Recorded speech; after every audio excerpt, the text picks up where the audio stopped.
वर्तम पर भिटाई जी कड़ी।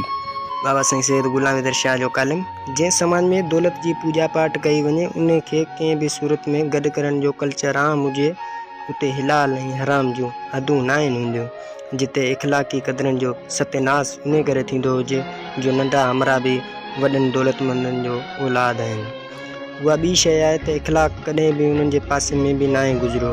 पोइ कहिड़ी ख़बर त ॻाल्हाइण में का हिकमत रखियल हूंदी आहे, अल्फाज़नि जे उचारण में नाशींदी कंदो आहे। उन फैमिली में उन जे कल्चर जे हिते सॼो गाॾो ई ॼण लॻो पियो आहे रीस रसां। हाणे त बॉडी गार्डनि खां सवाइ को बि हले ई नथो सघे। अहिड़ी गुमसुम माहौलियात ज़िंदगी जेका दज़ में ऐं धंधली पिण जो हंज में हली वई हुजे, जिते परे परे खां कोई शफ़ाई नज़र न ईंदो हुजे। रोशनियूं अहिड़ियूं टंकियूं ऐं तेज़ धार बि तेज़ तूं रस्मूं हथ जो ठाहियल ॼण के मूर्तियूं जीअं वणे पिया सिंगारियो। अहिड़े कल्चर जे अॻियां मुस्बित सोच जे सहारे हिकु सुठो ख़ासो ज़हन फ़क़ति कंहिं नज़रिए ऐं फ़लसफ़े जे ई आधार ते हली सघे थो। बाक़ी हू नैन त मुश्किल आहे। दुनिया फतेह सिरजंदड़ जवानड़ा जिन खे बि चार इंग्लिश जा अल्फाज़ रुटियलनि खां सवाइ या कारोबार ऐं सियासी ॿोली जे जुमिलनि खां बसि ॿियो थियो वञे ख़ैरु।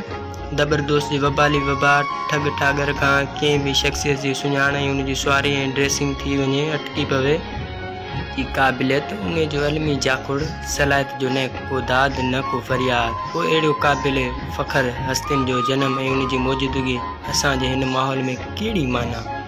ख़ैर नज़रनि सां ॾिसबे प्रोटोकॉल दौलत खे हुजे त के अलम ॾाए सलाहियतनि खे पोइ हासिलात किथां ऐं कीअं लहिबे। तइलीम जो हसूल बि दौलत कमाइण लाइ वक़फ़ थियल हुजे, पोइ इल्म जी हैसियत में उन दायरे में ॻोल्हिबे।